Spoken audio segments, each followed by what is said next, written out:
Papo reto com o Ataíde. E o papo reto de hoje é com Eustáquio Almeida, morador e pesquisador do bairro Cabana. Fique ligado para você conhecer um pouco mais dessa história.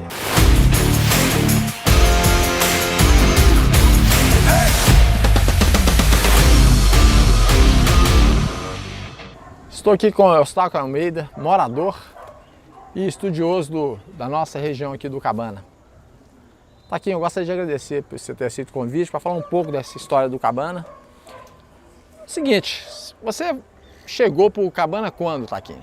Eu cheguei para Cabana exatamente 50 anos atrás, em 1971. Minha família veio do interior e nós compramos um barraquinho ali no Beco Barroquinha, próximo da Avenida Amazonas, onde eu estou praticamente até hoje aqui na Cabana. E nessa época, quando seu pai, né? Seu pai foi um dos primeiros moradores da época da tomada aqui, da invasão, não é isso? A Cabana, na realidade, ela surge mesmo, a grande invasão da Cabana, em 1963. 63. Quer dizer, nós chegamos bem depois. Mas era uma cabana diferente, né? Uma cabana que eram praticamente barracos. Hoje nós temos prédios. Graças a Deus a população adquiriu um poder aquisitivo que permitiu isso. Mas na época era bem difícil as coisas então era bem diferente do que é hoje. 63 foi as primeiras famílias que chegaram para o Cabana. Foi bem na época do eucalipto, não é isso? Isso, o plantio de eucalipto ele acontece aqui na década de 40, final dos anos 40. 1940. Certo? Que o Antônio Luciano Pereira Filho toma o terreno, que era de algumas famílias que já moravam aqui na região, né? O nome Cabana do pai Tomás já existia desde o início do século passado. Mas em 1963, algumas famílias invadiram um terreno mais ou menos perto do Colégio de Padres, onde hoje é a PUC. O Luciano, então, insatisfeito com a invasão lá naquela região, que o terreno também era dele, pega essas famílias e traz aqui para a região da Cabana. E no meio dessas famílias vieram duas pessoas que são as mais conhecidas, José do Carmo e Raimundo Gil, né? Mas eles vieram também acompanhados dos padres salesianos, dos estudantes, que quando chegaram aqui, o que o Luciano tinha prometido para eles realmente não tinha nada a ver com, né? Eles não cumpriram com a promessa. Exatamente. Na época, né? Então surge aí uma revolta e uma tentativa de melhoria de vida. Então, influenciado pelos padres salesianos, há uma organização para que no dia certo, porque se eles tentassem fazer essa invasão de qualquer forma, a PM fatalmente ia abafar esse movimento. Eles organizaram isso tudo. Isso, e quem organizou? Tinha dois líderes que eram os radicais, Zé do Carmo e o Raimundo Gil. Radical no sentido de querer logo cortar os eucaliptos. Então, liderado por um padre chamado Padre Lage, dos Salesianos, esse padre coordena para que essa invasão seja feita de uma forma muito correta. Então, ele chama a população para uma missa campal no dia 7 de setembro de 1963, né, próximo ali onde é a Independência, faz a missa num domingo de manhã, e depois da missa ele manifesta a questão que todo ser humano, todo trabalhador tem direito à terra e à moradia. E depois ele manda que corte os eucaliptos. Mas por que foi nesse dia 7 de setembro de 1963? Porque a PM estaria toda na Afonso Pena no desfile de 7 de setembro. E foi assim que aconteceu. Nós fomos ouvir também alguns policiais que aqui estiveram para combater essa ocupação. Eles me disseram que no dia que eles chegaram aqui, quando eles receberam a ordem para vir para a Cabana, já estava anoitecendo naquele domingo. E já era praticamente, a Cabana já estava toda tomada, né? Mas foi uma estratégia, uma forma bacana que aconteceu de organização. Esses eucaliptos que foram, na época, foram derrubados, né? Teve algum ponto, algum lugar estratégico que eles levaram esses eucaliptos ou eles utilizaram eles? Muito interessante. Os eucaliptos, a população era tão miserável que elas não tinham sequer, não tinha como construir seus barracos. Esses barracos eram feitos pela lenha dos eucaliptos e folhas, né? Mas tinha uma outra questão. Também vieram os exploradores que ficavam na Avenida Amazonas aproveitando a miséria desse povo para tirar os eucaliptos e levar para algum outro lugar, as toras maiores, né? Isso em 1963, 63. Então foram as primeiras famílias que vieram para o Cabana, eles fizeram alguns barracos com peça de eucalipto. Exatamente. A dificuldade era muita. Então você não tinha. Quem aqui estava realmente não tinha condições nenhuma de comprar tijolos. Tanto é que, ao princípio, as casas eram feitas de adobe, né? Tijolo feito de barro, que era a técnica mais barata. E por que o nome Cabana do Pai Tomás? Esse nome Cabana, a gente está estudando isso até hoje. Nós sempre crescemos ouvindo que Pai Tomás era um curandeiro, um chamado feiticeiro, né? Mas nós fizemos várias pesquisas e não chegamos a essa linha de raciocínio, não. Tá?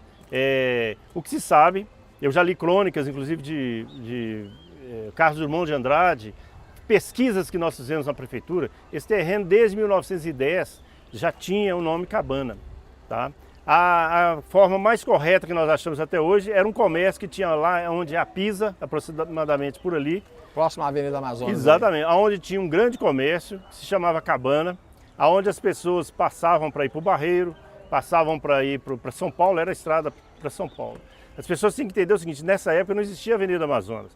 A estrada que levava para São Paulo, para o Barreiro, que era um grande polo, o Barreiro, todo mundo sabe que o Barreiro é muito mais antigo do que Belo Horizonte, era em Rua Independência. Alguém já parou para perguntar por que aquele beco, que a gente chama de Avenida Sideral, por quê? Porque na época ali é que passavam os caminhões que iam para São Paulo. Né?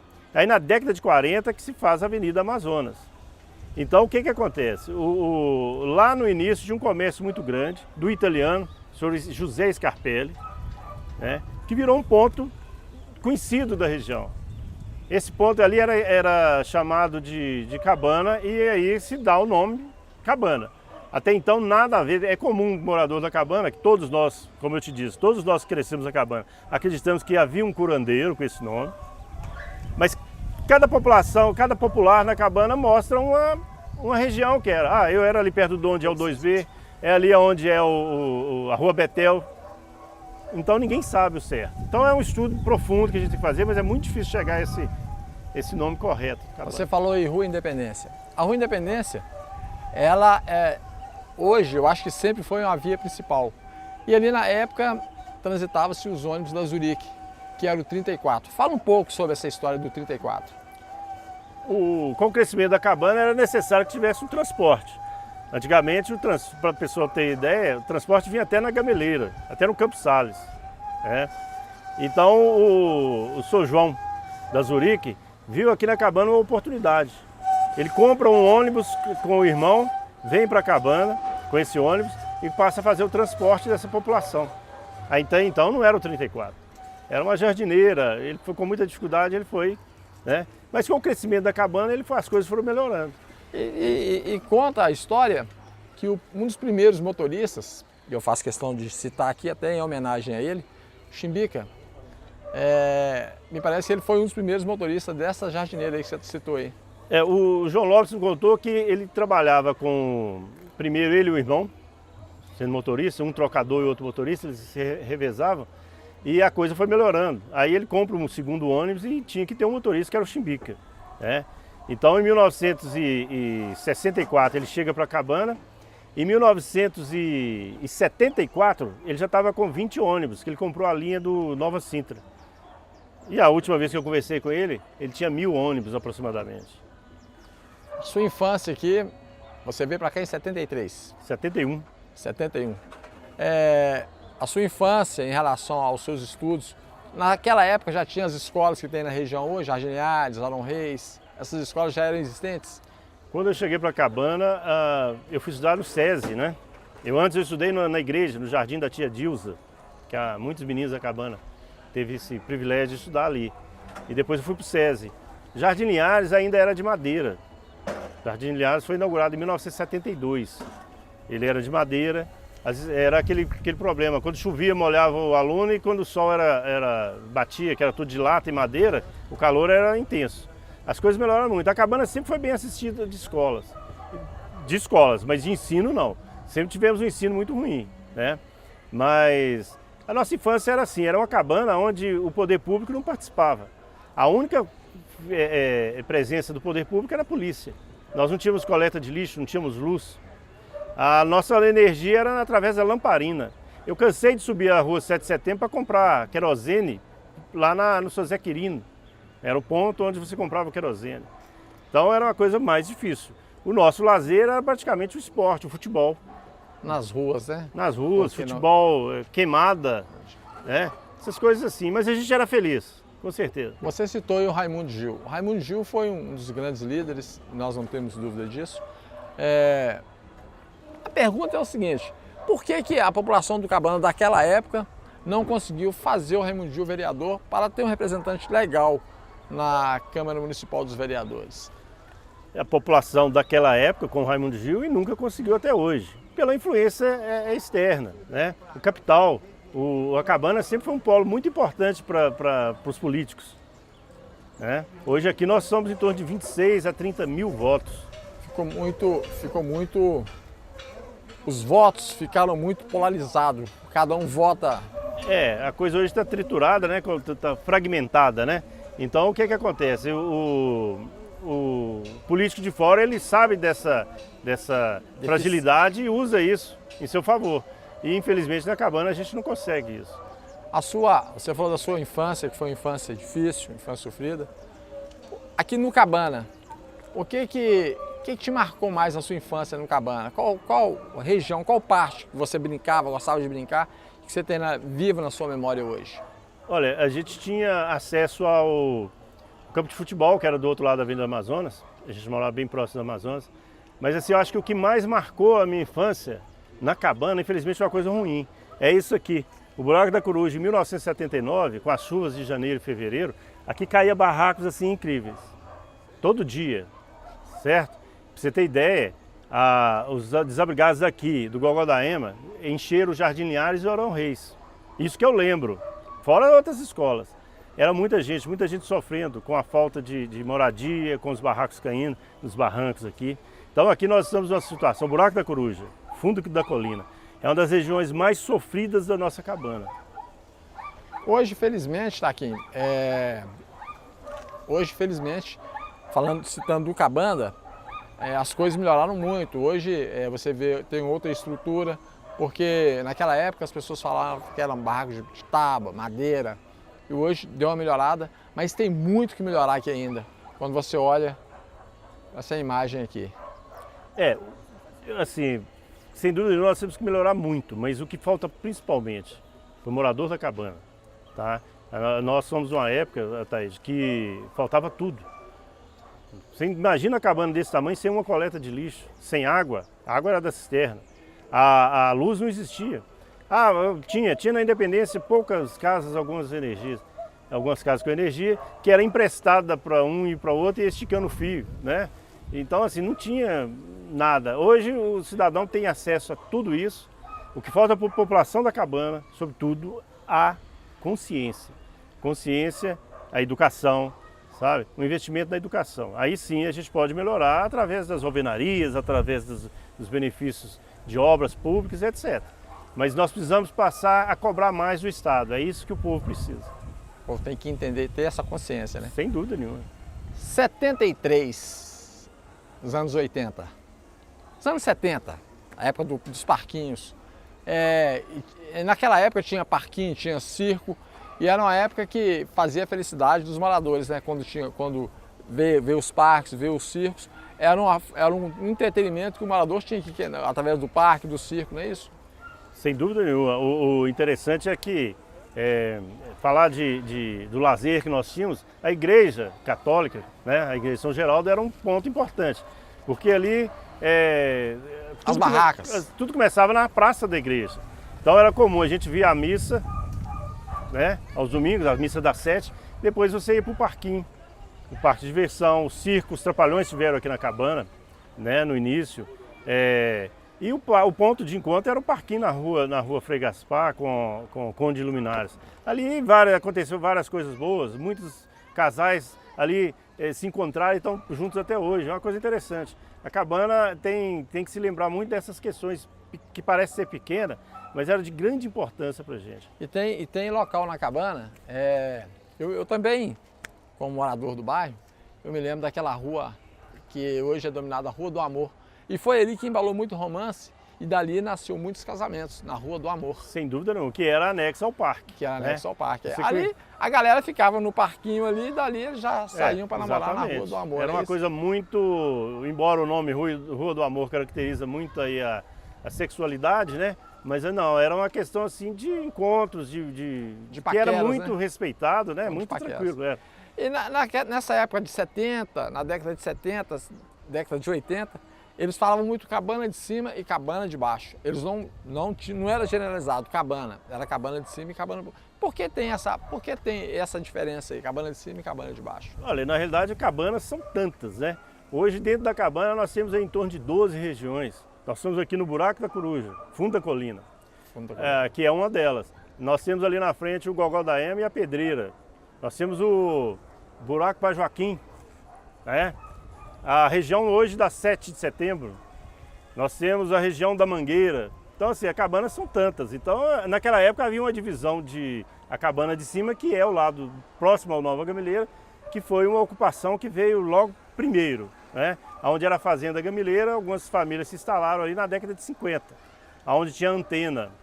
A antena. Hoje, por exemplo, nós podemos citar uma das regiões da cabana, que era o Alto da Antena, O Alto da que Antena. hoje é conhecido como Nova Gamileira, não é isso? Mas era onde que as crianças, também fiz parte desse grupo, onde que as crianças colocavam uma latinha lá para ficar ouvindo música. A antena da Rádio Confidência Rádio era Confidência. um ponto interessante, que os transmissores ficavam onde é o DOESP hoje e a antena no alto, onde é o Anaí Santana. Então ali as pessoas colocavam latinha com água ou xixi, não sei, e ali eu conseguisse ouvir música, né? Era um ponto também, mas que um lugar meio complicado, porque tinha muita casa de madeira, de tábua, de lata, certo? E era um lugar muito pobre. Apesar disso tudo, Taquinho, apesar desse monte de moradores, você citou aí que veio várias pessoas de outros lugares e tal, e vieram construir aqui no Cabana. No passado, quando você entrava no ônibus, no Vista Alegre, que era o antigo 34, é como se fosse uma família. Ali você conhecia todo mundo, você conseguia identificar quem era quem. Hoje mudou muito esse quadro, né? Hoje muda pelos acessos à internet, né? Hoje se troca um bom papo pelo WhatsApp, não é isso? Mas ainda se conversa nos ônibus, sim, se comenta o que acontece na cabana. Hoje continua aquele bate-papo de esquina? Isso, sem dúvida nenhuma. As pessoas se encontram no ônibus, no 1502, não é isso? 1502. Aí tem uns pontos também onde que encontram para tomar uma cerveja, bater um papo, não é isso? O que mais te marcou na sua juventude dentro do Cabana? Dentro do Cabana, eu acho que nós tivemos acesso, apesar de toda a dificuldade, mas nós tínhamos aí os parques, que era a diversão. Depois, nos anos 80, surge com o rock nacional, né? Com a boa música, o som do Daniel, o som da quadra do Daniel, do Jardim Linhares, o próprio Chiodi, que era um marco. Isso todo jovem aí acima, em torno da época, participava disso. Então era uma época muito bacana. Eram os famosos blacks, né? Que usavam aqueles Isso, nós cabelos. tínhamos a cabana nos anos 70, duas situações interessantes. Não se falava em racismo, tá? Nós tínhamos os blacks e os cocotos. Os cocotos. Que era o cara que usava o cabelinho penteado, e o black power, que era, né? É o cabelo mais com os oriçado, né? tamancos altos. E era Calça, boca de sino. Exatamente, um estilo aí que a gente tinha que valorizar e que era a cultura. Exatamente. Né? E eram dois grupos adversos, mas que no fundo eles gostavam de ser diferentes. As danceterias, chamadas na época, elas tocavam os dois ritmos. Os dois então ritmos. não tinha problema de briga, não existia isso. E essa mesma galera frequentava o mesmo ambiente. E o legal disso tudo é que o cocoto estava no mesmo ambiente do black e ali não tinha confusão. Aí chega os anos 80, começa com as bandas de rock pesado, né? Na cabana apareceram alguns movimentos interessantes na cabana com os heavy metal, os punks, né? Tinha ali na Rua Independência muito punk, o G do Pais e Filhos era um líder desse grupo, que era um movimento cultural bacana. Foi assim. A cabana sempre teve essa cultura própria. Do Congado, por exemplo, que o São Zé do Congado lá da Rua João Pires, com a capoeira, nós temos que falar da capoeira, que cresceu muito. Começou na igreja com o mestre Chuvisco, hoje o Buleia é uma turma bacana que dá sequência a isso. Ressaltar aqui o mestre Chuvisco. Chuvisco hoje, ele mora nos Estados Unidos, tem um filho dele também que é contramestre capoeira, que é o Lin, tá na internet, pode buscar na internet, contramestre Chuvisquinho. Também está fazendo o maior sucesso aí fora, aí, me parece que nos Estados Unidos também. E naquela época também tinha um som do Daniel, onde a galera ia se encontrar lá, dançar, e namorar e fazer o seu momento de lazer ali. Taquinho, mas quando você fala de diversão, você fala de parquinho, você fala de som, naquela época tinha-se mais liberdade para você transitar, né? Tinha os bailes nas casas de família que hoje não existe mais. O que a gente tem que ressaltar, a cultura na nossa cabana, os movimentos culturais, os acontecimentos como gincanas, como os sons, o parquinho, esse movimento praticamente acabou, né? Hoje nós não temos movimento nenhum na cabana em relação à cultura. É isso que a gente tinha que resgatar, essa procura, os jovens que aí estão precisam disso. Você não acha que falta um pouco mais de empenho dos líderes comunitários hoje do Cabana para ressuscitar isso, para ressuscitar as barraquinhas, para ressuscitar as festas na praça? Nós somos uma época onde existiam os projetos sociais que funcionavam na cabana, que faziam diferença dentro das nossas residências, como a Cruzada, o próprio Salesiano, né? Salesiano que formou com o São Mesquita, formou muito jovem aí. Os Vigilantes Mirins. Vigilantes Mirins. Então a nossa associação ainda era frágil, mas tinha homens, igual o sou Raimundo Apolinário, sou um que a gente tem que ressaltar o nome do Sr. Zé Martins, sem dúvida nenhuma. Zé Martins. Pessoa muito importante na construção da cabana aí. Zé Martins, tá? São Vicente. São Vicente, tá? Eu fiz uma entrevista com o São Vicente, uma das melhores entrevistas, um homem muito, sabe, que tem um amor pela cabana. E hoje o que nós estamos precisando? De uma associação mais forte, uma associação que cobre do Estado, que busca uma forma de trazer, não essa culturazinha que está aí, a gente precisa mudar, projetos que vão alavancar realmente, que fazer o jovem sentir cabaneiro mesmo, sentir importante, é isso que a gente precisa. Mas o dever da associação também é de fazer isso tudo aí, cobrar do poder público, mas tem que ter mais participação do morador. Você não acha que o morador hoje ficou um pouco disperso em relação a participar da sua associação? Sem dúvida nenhuma, tem que ter a participação. Um povo que não se organiza não consegue chegar no seu objetivo. Nós precisamos dessa organização. Então quem que é essa liderança? Quem que tem que chamar esse povo para se organizar? É a associação de bairro. A associação de bairro tem que criar estratégias para que esse povo passe a frequentar, aí sim você começa a desenvolver os projetos.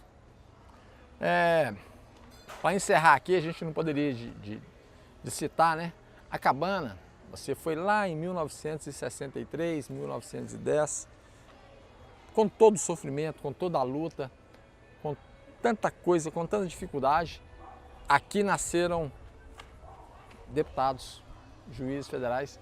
Me fala um pouco da história dessas pessoas. Olha, eu conheço muita gente que eu poderia dizer, todas as pessoas da nossa época tiveram êxitos, né, profissionais aí, sem dúvida nenhuma. O que eu posso citar é o seguinte, o senhor Mesquita me disse uma coisa uma vez, quando ele foi criar o programa de Cezam, né, que quando ele ofereceu esse serviço para os empresários disseram para ele que a cabana era um celeiro de vagabundos. Mas o senhor Mesquita não desanimou. Ele acolheu esses jovens, levou esses jovens lá para o Salesiano, deu um treinamento para esses rapazes e hoje formaram grandes profissionais aí, grandes pessoas que são úteis à sociedade, né? Infelizmente nós tivemos alguns que se desviaram, mas isso aí é em todo lugar. Não é aqui na cabana. Mas nós temos aí, por exemplo, deputados, juízes, jogador de futebol, medalhista olímpico que saiu da cabana. Nós temos pessoas que também são pedreiros, pessoas que são garçons, mas que criaram seus filhos com toda a honradez, levaram seus filhos para a faculdade. Quantos amigos nossos que o pai era um pedreiro com toda a dificuldade, mas se empenhou ali em dar para o jovem um estudo, uma condição. Às vezes não tinham dinheiro para comprar um pão, não tinham dinheiro para pagar uma passagem. Quantos homens eu já vi, homens de boa vontade, passando pela barroca, indo trabalhar a pé, mas deu um conforto para os seus filhos. Então o que o jovem cabaneiro tem que fazer? O jovem e nós que somos aí com 50, valorizar os nossos pais, as nossas mães, pessoas que deixaram muita coisa para trás. Foi o começo de tudo, né? Exatamente. Os nossos pais, né? Muita gente de boa vontade. Quantas mulheres criaram seus filhos sozinhas aqui na cabana? Quantas mulheres foram abandonadas pelo marido e criaram seus filhos? Então aí hoje, ó, juiz, né? Nós temos agente federal, nós temos isso que é interessante. Mas nós não podemos só falar do juízo do agente federal, nós não podemos falar também da grande base da cabana, que eram pessoas extremamente simples. Que eram os pedreiros, né? Pedreiros, homens que morreram na gameleira. Quantos que foram esquecidos que morreram no desastre da gameleira? É bem lembrado. Bem então lembrado. é isso, essas pessoas que vieram para a cabana com toda a dificuldade, com a chamada miséria material, mas tinha uma força tremenda ali, na vontade de todos que vieram para essa região, vieram com o objetivo de melhorar de vida. E melhoraram, sem dúvida nenhuma. E plantaram a semente e saíram frutos bons. Sem dúvida nenhuma. É isso? Bom, gente, estive aqui agora com o Eustáquio Almeida, participou do Papo Reto com a Ataíde, falando um pouco da história do Cabana. Bem resumidamente. Cabanão aí, ó. Falamos aqui dos namoros, falamos da infância, mas a cabana, nós vamos ficar aqui um dia todo, a tarde toda, e não vamos dar conta de contar a história do Cabana. Eustáquio, obrigado, e que você continue contando essa história por aí, para as gerações vindouras, não é isso? Ataíde, eu que agradeço a oportunidade. Eu queria falar para o povo aí que não conhece a cabana, que venha conhecer, né? Saber das nossas dificuldades, saber das nossas alegrias, que essa é a cabana aqui, um pedacinho da cabana, porque a imensidão está aí para trás, muita Exatamente. coisa. Então, venha Aqui, conhecer que vocês vão ver que é uma cidade. A cabana é uma cidade muito bacana. é uma cidade. E aqui é o nosso terreiro, né, Taquinho? Nosso terreiro, sem Aqui é o dúvida nosso nenhuma. terreiro. Salve, Cabana do Pai Tomás. É isso aí. Também aqui tinha um campinho ali que eu